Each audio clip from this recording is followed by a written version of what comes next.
Good morning, good morning, good morning. What's good with y'all, man? Happy Friday. Happy Friday.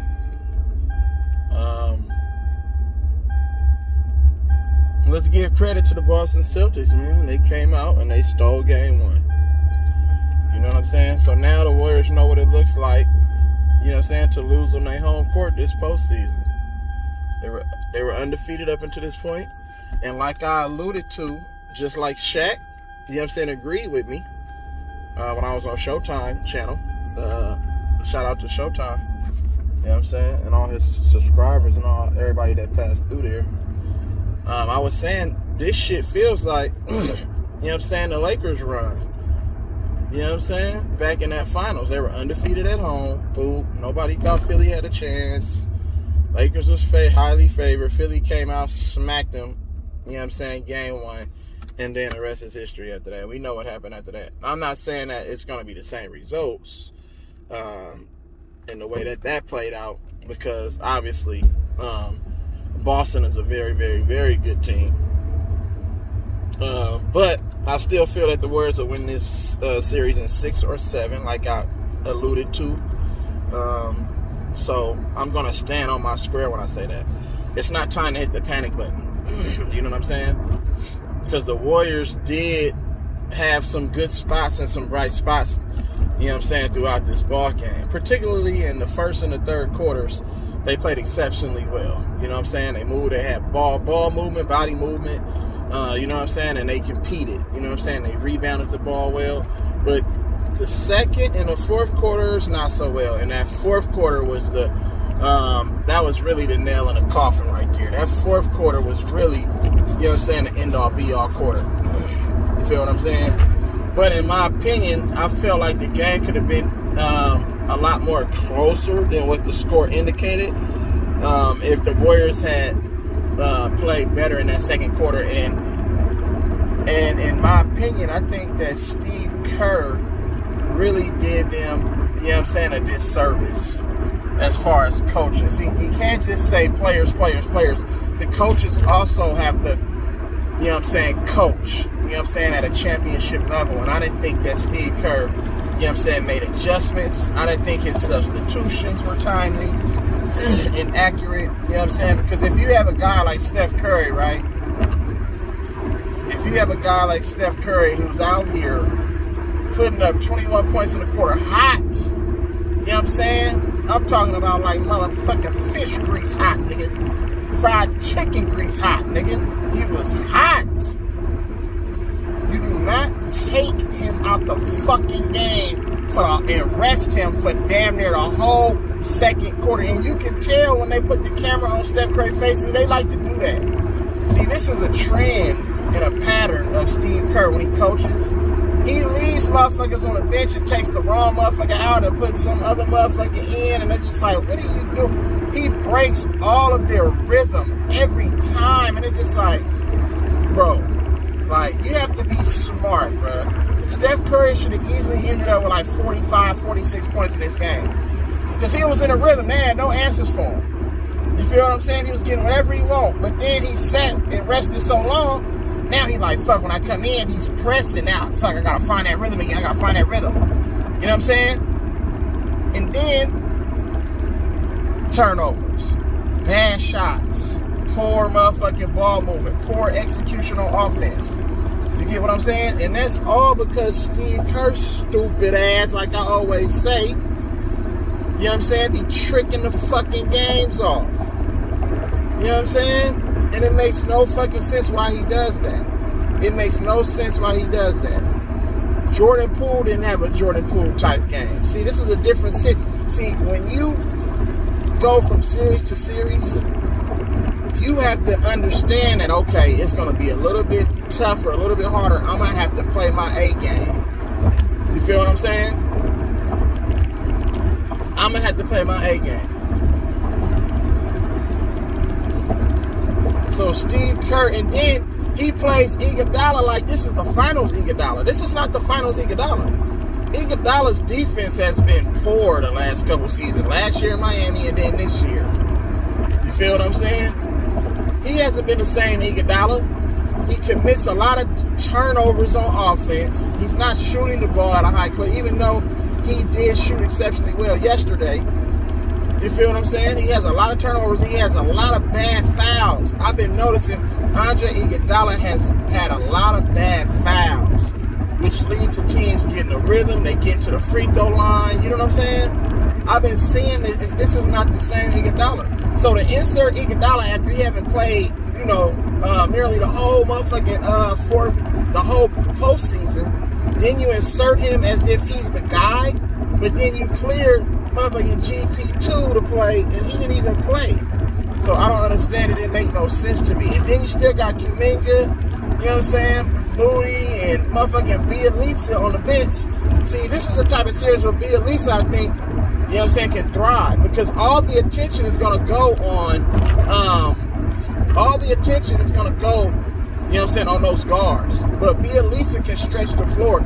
I trust E-Leezy to stretch that floor. You know what I'm saying? And then he's good enough, you know what I'm saying, and has a basketball IQ to where he can make a play for one of his teammates. You get what I'm saying? Kuminga, he can stretch the floor, and then guess what? He's athletic enough. He's more athletic than he's more athletic than Otto Porter Jr. You know what I'm saying? Kuminga can be a threat in transition. He can be a threat in transition because with his athleticism and his ability to get to that rim, he can put pressure on that rim, which is going to essentially put pressure on Boston's interior defense. You know what I'm saying?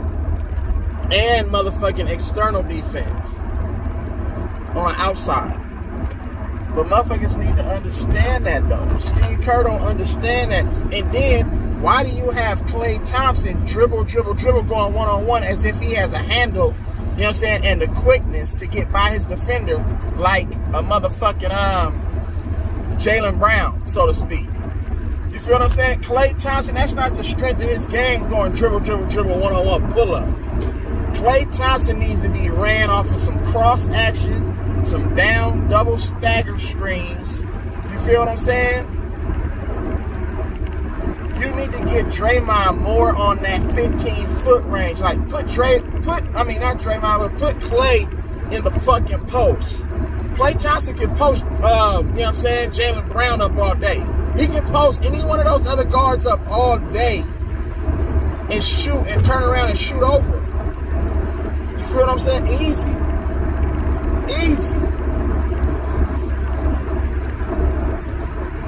But they don't do that. You know what I'm saying? They don't do that. And then Draymond Green, fucking walking trash can, nigga. And I'm one of your biggest supporters, Draymond. Straight up. Draymond, this is the finals, bruh. You can't be doing that, you know what I'm saying? Even though, you know what, I commend Draymond for shooting that motherfucking ball 12 times, though. Them motherfuckers just didn't go in. But for to have turnovers and play the type of defense that you played, Draymond defense was horrendous. It was terrible. Out of position, not contested shots. You know what I'm saying? And then turning the ball over. You feel what I'm saying? He had good looks. It looked good. It felt good. He had a little arc on his shot. So, you know what I'm saying? I'm not mad at Draymond. But Draymond needs to learn he has to score that ball. You can't go 2 for 12 in the finals. And Klay and Poole can't play bad and expect the Warriors to win against a great defensive team with great one-on-one individual defenders and motherfucking offensive players. You feel what I'm saying? But the Warriors, they did, you know what I'm saying, build a 15-point lead. You know what I'm saying? But throughout these motherfucking playoffs, we know Boston, they don't get worried about being down a lot. See, that's one thing people need to understand about Boston. Boston is going to try to win this game too. You know what I'm saying? They might lose and they might not show up on purpose just to be like, okay, we comfortable, we stole home court, we going back home to Boston, you know what I'm saying? We going to win 2 over there, and we going to be in control of the series. But don't think that Boston ain't out here playing. See, Boston playing with house money. They already ain't supposed to be here anyway, right? No Middleton, you know what I'm saying? The situation with Brooklyn, Miami, motherfucking injury prone, and that went game 7, and they was one motherfucking jump shot away from being sent home. So, right, technically, if you want to think about it, Boston got off to a 23-25 start, and then they were the best team, and they have been the best team throughout the rest of the season from that point on. They're not even supposed to be here, right? We can look at it like that. Boston playing with house money right now. They comfortable. You know what I'm saying? They're comfortable. And yeah, we can say experience this, experience that. But that first game, they got all the jitters out. So experience my ass. You know what I'm saying? They done been in plenty of game 7s. They done been to the Eastern Conference Finals. They didn't experience what losing looks like. So just like the motherfucking Warriors are really playing for something, Boston playing for something too. Just like you got all these different storylines and shit and narratives. Oh, Steph can't win without KD. Steph can't win without KD. We can look at it like this. Boston can't win without Kyrie. Because when they had a healthy Kyrie, they was on their way to the finals. Yeah, up until injuries halted everything with that shoulder injury for Kyrie. But we could have said that Boston could have went to the finals. You know what I'm saying? With Kyrie and fucking Gordon Hayward, even though Gordon Hayward got injured. So Boston is trying to prove that they can win without Kyrie. You know what I'm saying? So both got a lot to play for. This is not just like, okay, we made it to the finals, we here, yada, what I'm saying. This shit is gonna be a tough series. Only because the talent and the personnel and the coaching that Boston displays, you know what I'm saying, and puts out on that floor. You know what I'm saying? Curry did his thing, yeah, but Curry really didn't show up in that fourth quarter. You know what I'm saying? In the second quarter, he scored 0 points. You cannot have quarters like that, bro. But you know why? The reason why he had quarters like that, he wasn't on the floor. His rhythm was already broken from that second quarter on. And I always said this, Steph Curry should leave at least at the 4-minute mark. You get what I'm saying? In the first quarter. He should leave at the 4-minute, 5-minute mark, rest him, bring him in, right? 2 to 3 minutes in, bring him in 2 to 2.5 minutes in to that second quarter. See, because that way, now his rhythm isn't broken. You feel what I'm saying? Or, if that, it's a game-by-game basis. You start him that second quarter. And see if he can, you know what I'm saying, pick up where he left off. He got that little short intermission break between quarters. Like a little timeout. And then start that second quarter and let him, you know what I'm saying, pick up where he left off on that rhythm. And then you see how it's going. And then you find time to rest him. You know what I'm saying? Period, point blank.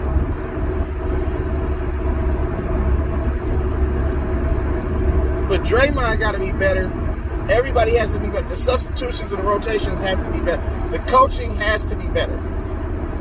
You cannot allow Boston, even though Boston is a good three-point shooting team, you run Al Horford ass off of that line. Al Horford doesn't want to go to the hole. He's more comfortable on catching and shooting. Obviously, we've seen that throughout the playoffs. Can he post up? Yes. Does he want to go to that? No, he doesn't. If you be physical with him, run him off the line. Run Derek White ass off the line. The Boston, it's no fucking excuse and no reason why Boston has so many wide open catch and shoot threes. Nigga, I would eat too. We all would eat, nigga, if we just sitting out there wide open, nigga. It's a wide open jump shot, bruh. Especially when you see a couple go down, that builds a lot of rhythm. You know what I'm saying? Now you in rhythm. Now if a nigga closing out, it don't even matter. That contested hand, nigga. Oh, that contested hand, boop. You feel me? But, see, I said that too. Remember in that last series against the Heat, I said we have a Derek White sighting. Derek White stepped his game up. You feel what I'm saying? Derek White is playing really good basketball. And I can see Boston winning the series. I can. Because in my opinion, like I've been saying, from way earlier in the season, Boston is a championship team, bro. They got all the pieces you need.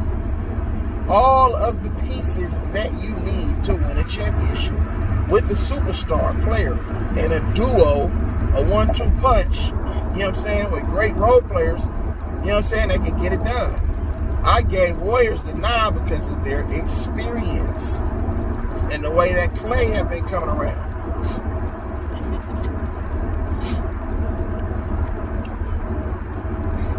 So this ain't gonna be no walk in the park. I still got the Warriors in 6 or 7, but it's not gonna be easy. It's not gonna be a walk in the park.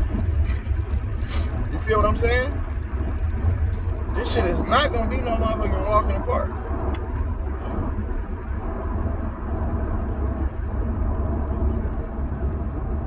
And Looney played well, but then Steve Kerr takes him out of the game, bro. But it's going to be hard, though, because the Warriors are going to have to really defend. They have to keep that ball out of that paint. They got to keep Boston from getting into that paint. For real, for real. You feel what I'm saying? And I expect Boston to play better. Because you know why? Boston had a lot of turnovers. They both had, you know what I'm saying, an equal amount of turnovers. But Boston had more assists. That means that the ball was moving more. See, the ball didn't get stagnant. It was a dribble penetration. And shout out to motherfucking Jason Tatum. 12 points on 3 of 17 shooting. 13 big assists, though. He was a playmaker. You know what I'm saying? That shit just didn't end with him having a bad shooting game. He did other things. 3 steals. 6 rebounds, 13 dimers, helpers. You feel what I'm saying? Think about that shit. 13 helpers. Niggas need to start understanding this shit, bro, how this shit works. Jason Tatum is a superstar. If niggas don't think, and I feel like he's the best player in the NBA. That's my opinion. And I'm standing on my square. You know what I'm saying? Why would I think otherwise? But Steve Kerr is going to have to coach his ass off. Period. This is a motherfucking series of adjustments. I do feel that the Warriors win Sunday, and I feel that they win, you know what I'm saying, Wednesday, game 3. So the Warriors will win the next 2, and then that game 3 is a toss-up. You feel me? That game 3 is a toss-up. So we'll see. Game 4. Excuse me. Game 4 is a toss-up. I think the Warriors win games 2 and 3. You know what I'm saying? And then that game 4 is going to be a toss-up. You feel me? And it's going to come down to execution within the last 2 to 3 minutes of that game. You feel me? We're going to see who really won more. So we can possibly be looking at a 7-game series, or this could be over in 6.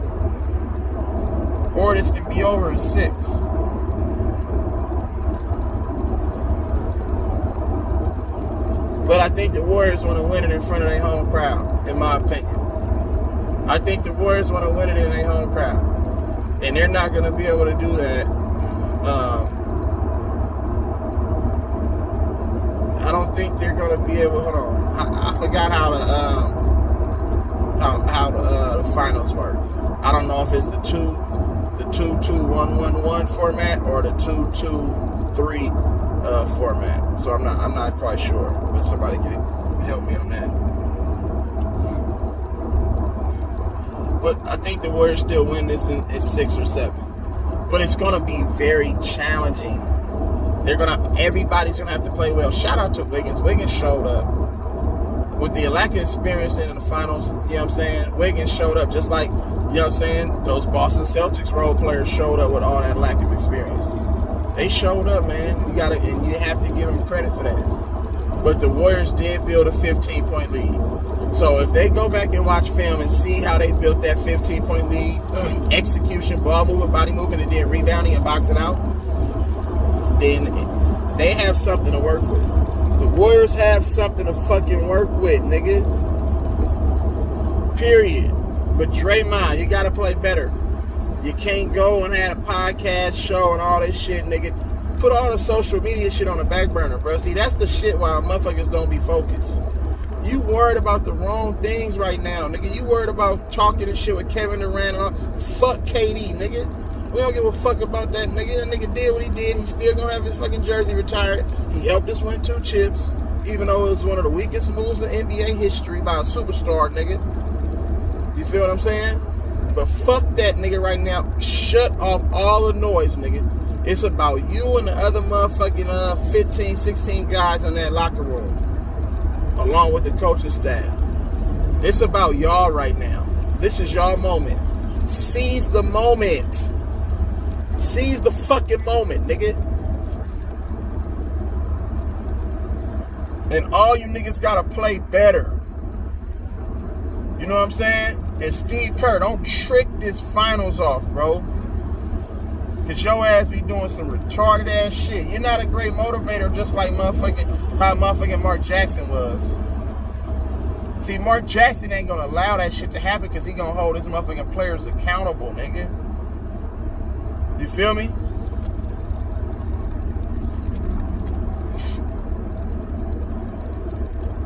But that's just what I think. You know what I'm saying? And of course, we know Jason Tatum not gonna play like he did.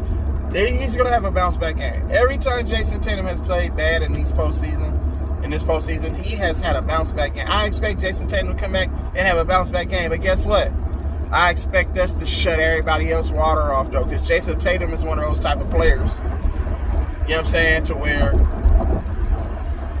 he can score and get any shot he wants because of his skill level. But all the rest of the niggas who are just shooting wide open catch and shoot threes, we can shut their water off. We can shut their water off. Straight up. And I expect us to shut them niggas water off. I expect us the intensity. You know what I'm saying? I expect the intensity to rise. I expect our motherfucking attention to detail to rise. Our level of execution on offense and defense to motherfucking be at an elite level game 2, nigga. And we gonna come and we gonna get this next game, nigga, period, point blank. And that's just what it is. You know what I'm saying? But nigga, we gotta be better. We can't have lapses like, we can't have quarters like the second and the fourth quarters. You know what I'm saying? We cannot show up. We gotta have quarters like the first and third, nigga, every quarter, nigga. That's how we gonna win a championship. Period. And when a motherfucking smoke and the dust settle, nigga, we will be hosting that motherfucking Larry O'Brien, bro. You know what I'm saying? Period, nigga. So, that's that. Real E-Leezy, man. Make sure y'all like, share, subscribe, man. You know what I'm saying? Salute to my YouTube families.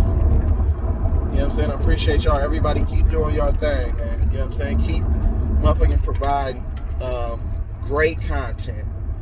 You know what I'm saying? Keep pushing the needle forward, man. You feel me? Because you know them ESPN and all the motherfuckers don't have nothing on how we get down, nigga. You feel what I'm saying? So, love, live life, smile, cry, laugh, bro. And the real one, nigga, we gonna holler later on, man. Salute. Everybody be safe out there. Love on your people, man.